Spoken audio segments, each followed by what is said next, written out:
Hey there YouTube fans, AC Productions here, and today I'm going to be doing a video update on the air temperature gauge that I got previously. After a few months of riding, the temperature gauge gave out. So now it just reads at 32 degrees every single time. Even if it's 80 degrees outside, 70 degrees. I mean, I even put the heat gun to the probe and it's still read at 32 degrees. So I know that this one is no good. So on my other video that I show you kind of how to install it, I will be taking down the description because that's not a good temperature gauge to get. On the other hand, I did order a new temperature gauge that actually has like a little meter on it. It's kind of hard to see on the camera without it being lit. Let's get started on taking this one apart and actually putting a new one. Well, here's a new one anyway. It's a lot smaller, as you could see, compared to the old one. So it'll take a lot less space, and also behind it, there's not an abundance of wires like my old one. I had to actually make a cover for it and try to figure out how to put all the wires. So this is how the back of it looks like. It looks like it was made for a computer. So we're in here's the probe. It's actually a lot smaller than the one that I have over there. So yeah, we're just going to be cutting these wires out. We don't need these because we're not going to put it into a computer. All we need is the red and black, which is positive and negative, to get this thing to work. Alright, so let's get started on taking the old one out. Okay, tools needed for the job: soldering iron, pliers to take off the old temperature gauge in case you're having a hard time taking it off, wire strippers, electrical tape, solder, some zip ties, and heat shrink tubing. Okay, let's first off start taking the old air temperature sensor off, display gauge. I just put the shoe glue to actually hold it in place, so it should not be that hard to take it off. But if it does become hard to take it off, just get your pliers, just grab it and rip it off, I guess. Let's try it out this way first. Yep, pretty easy to come off, as you can see. It holds really good. When you need to take it off, nothing's ever really permanent, so taking it off should be simple, I would say, depending on how much glue you actually used, or epoxy. As you can see, I used a lot because I didn't want this thing coming off that easy. Okay, now before I start taking this thing out and taking it off the bike, I'm going to take this electrical tape off, and then I'm going to trace the positive and negative wires, because all we're going to do is just pretty much undo this connection, undo the positive and negative off of this gauge, and then we're just going to use those same connections to plug in our new gauge.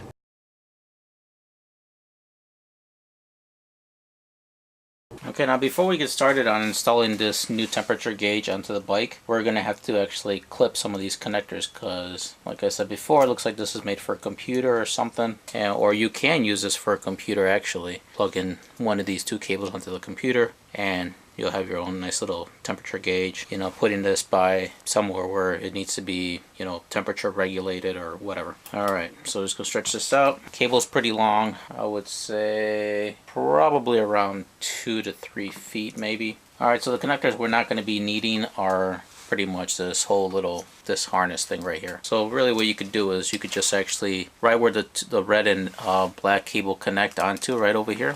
So right where they connect right here, you could actually cut it from there.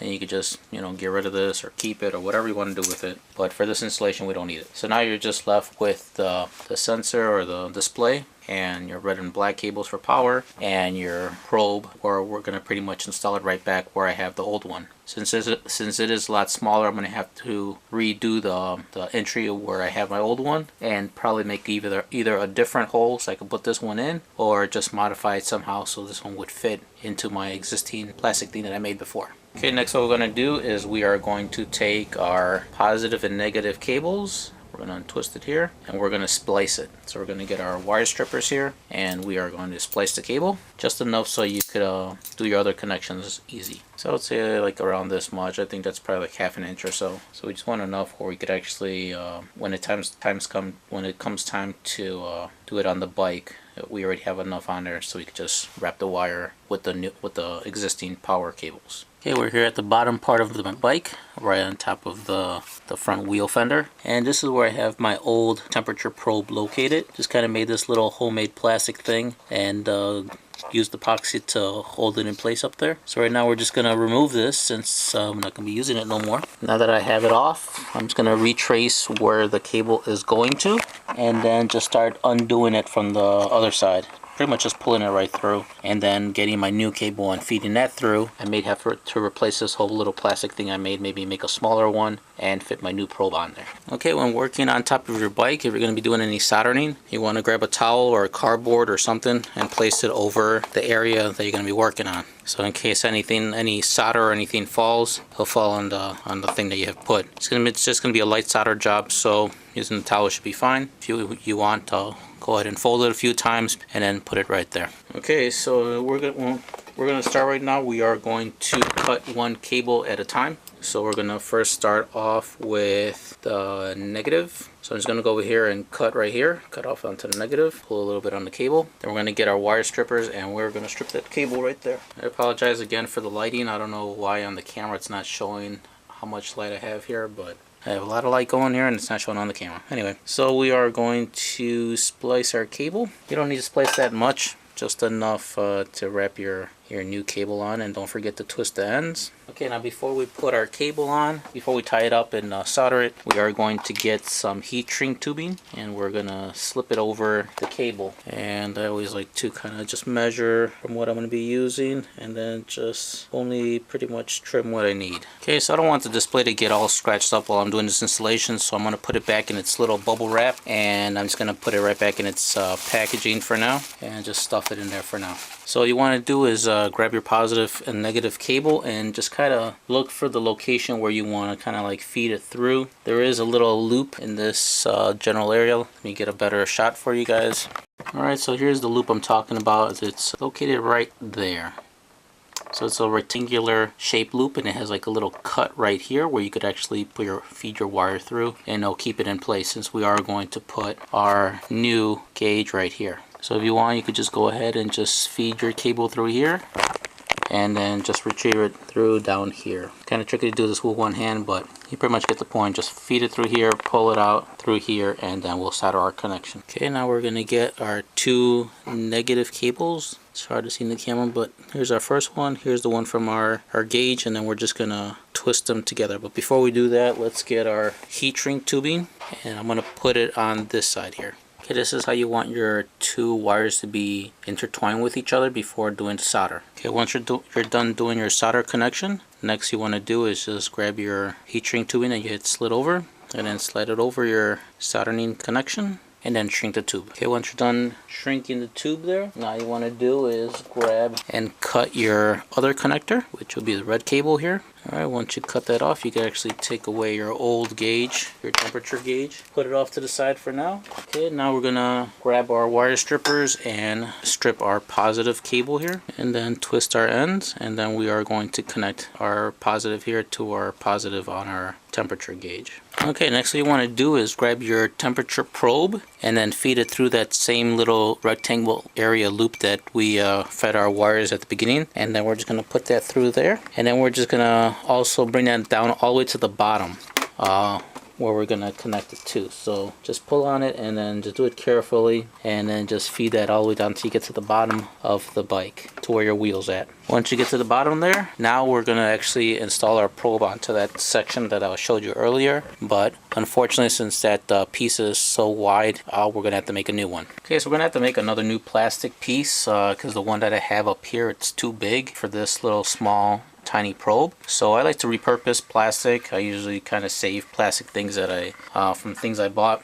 I found this one. It was from the bottle for the Loctite that I got, and so let's see if we could get it to work with this new connection here. So here's a small probe, and just measuring from the top of the cap, I think that would actually fit really well. Not only would it fit really well after I make my little hole to push it through, there's a little flat area here. So that flat area actually could just glue it like how I have my other one and make it work. So I think we're going to be using this plastic because I think it's a perfect fit for our little small probe. Alright, so let me show you how I will do this project. Packaging from my Loctite. Here's my Loctite, and this is how it was. So it's just pretty much the packaging from this is what I'm going to be using.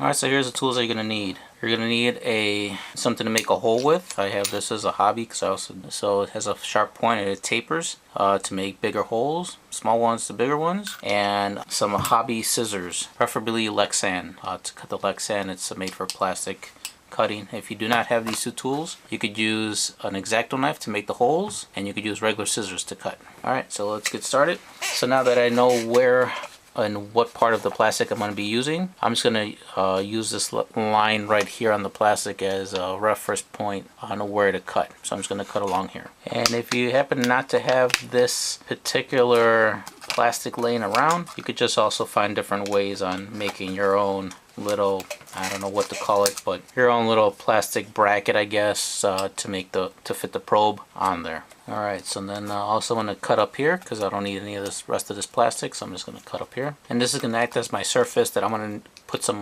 epoxy and then glue it up on the top. And then pretty much you just cut off these sides also. Okay, so pretty much this is all you're left with. It's just this top piece. Next we are going to go to the bike and then kind of just put it on top of where we're going to put it, and then just kind of measure where we're going to be making our hole. Our new one that we just did.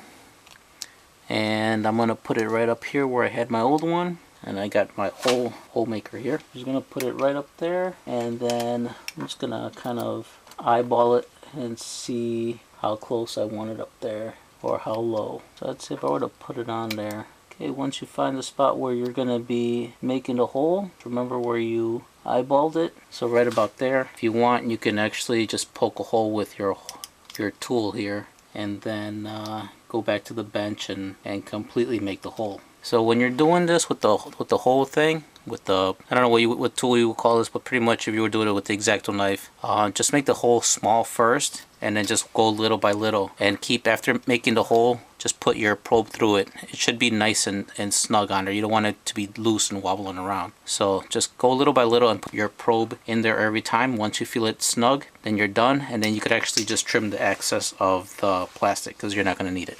Okay, once you're done poking the hole through, it should look like this, having the hole rod over there. It's up to you if you want to trim the excess of this, and maybe just make it a little bit more lower profile. There you go, you guys have it, a homemade little bracket for the probe. Now next what you want to do is take your probe out, put some epoxy here, and then put it up there where we had that old one, but without the probe in it. Once the epoxy dries, and then it'll be okay for you to slide your probe over into it, because if you put it now, the weight of this cable, even though it doesn't weigh a lot, it's actually enough to bring down this light plastic with the epoxy on it. So what you want to do is just put the epoxy on there, stick it up there, let it set for a few hours, and then put your probe to it. Okay, what I like to do is, for me, I like to set the little bracket as far close to the back as you can, and then you want to make sure that that opening is facing outwards. You don't want to face another way because then you won't get an accurate reading. So then you just go over there and you just press it up. Since it is light, it shouldn't come down. So that's where you would have it. Let it sit there for a couple hours, and then you're able to put your probe right through it.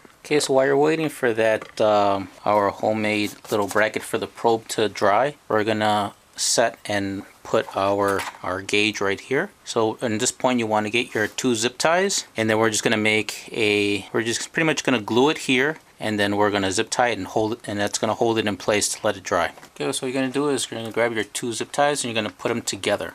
Unless you have a real big zip tie, then you don't need to do this, but just put them together like so. It doesn't have to be all the way, just enough, because you're gonna actually put this underneath your triple tree, and then we're just gonna pretty much zip tie the gauge on there, and that's gonna hold it in place while the glue dries. Okay, right now we're gonna take out our gauge, and I'm just gonna pretty much just position it pretty much where I had the old one. Just note the direction of your gauge. On this one, you could actually see that it has some type of, I don't know, looks like some kind of RPM looking display in there. So just make sure that you put that towards the top. If you put it upside down, it would look like a happy face. So you want that happy face to look like a frowny face, and then you know you'll have it the right way. Alright, so I think I'm gonna position it right around there, just because it looks like a nice little area for the gauge. At the same time, I don't think I'll have an issue with my other cables being in the way. So I think right there is going to be the location of the gauge. So next what we want to do is we're going to grab our epoxy, and we're going to put a row of epoxy right here, and then we're going to feed our zip ties to the bottom, and then we are going to zip tie it and then let it dry for a couple hours. If you're still not 100%, if you have it the right way, since we already connected it to power, just put your key in and then turn on the bike. it should turn on with your key. Wow, this is a really good looking gauge actually. A lot clearer than my old one. And I could see it's set to Celsius. We're gonna have to actually change that. So luckily I actually turned on the bike to see how luckily I turned on the bike to really make sure that we had it the right way. Also because it showed me that it was in Celsius. So to change it to Fahrenheit, if you look behind it, there's this little, I don't know what you would call it. Let's see if I can zoom in so you guys can see it. There's this little tab right here. I think if you were to pull that little tab out with your needle nose pliers, I believe it should change it to Fahrenheit. So let's check it out. Okay, I had a hard time trying to put the needle nose pliers into it. Notice that there is a little way to get it out. So just put your X-Acto knife into the slots here and you're able to actually get this little cover off. I think that will give you a little bit better way of taking out that clip that's in there. It is a little tricky because it is so thin and I don't want to break it at the same time. So let's just take it slow and see if we could just take off that little the cover. So just be careful with the clips. At the same time, you don't want to scratch the screen on the other end. And let's see if we can get this cover off, and at the same time not cutting yourself, so make sure you do the blade away from you. Okay, this is going to take some time. Okay, I was finally able to get it out.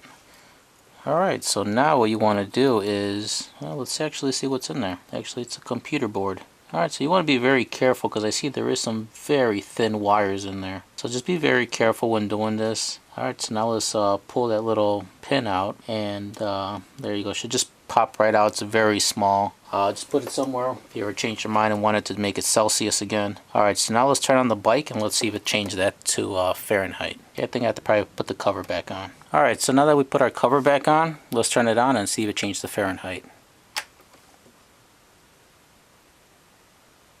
Alright, so it did. It changed it to Fahrenheit, and as you can see, it's 44 degrees in here. Wow, a lot colder than I thought. Okay, so now that we know that it works and everything's good, now we want to put that epoxy here at the bottom, and then we are going to place it right around here. Oops, I didn't know that was not recording, but okay, right there. So I would say this would be a nice little area right here for me, but you know, you could place it wherever you want. I mean, you have plenty of cable to move it around if you want it right there. It is flat at the bottom here. It is pretty flat, so if you want to put some epoxy and maybe put it right here on top of the triple tree, it's up to you. Alright, so next let's put our epoxy, and then we're going to put our zip ties. Okay, once you put the zip ties on there, let's give it another test. Yep, still Fahrenheit. So when you put this on there, don't put it too tight because you don't want to break the plastic. Just put it tight enough where it's actually going to hold it in place. Okay, now that our glue has set, as you can see, it's set on there really well. Now we could install our probe as soon as I get it. So now we could go ahead and install our probe onto the little plastic homemade bracket that we made. Once you go ahead and install the probe, it should look like something like that, and that's it. The only thing that's left to do is just grab your wire and just tidy up the wires, put it by neatly wrapping them with a zip tie. That's all that's left. Now let's go check up front on top and see how the gauge looks like. If you found this video helpful, please like, subscribe, and leave any comments below. Thank you for watching.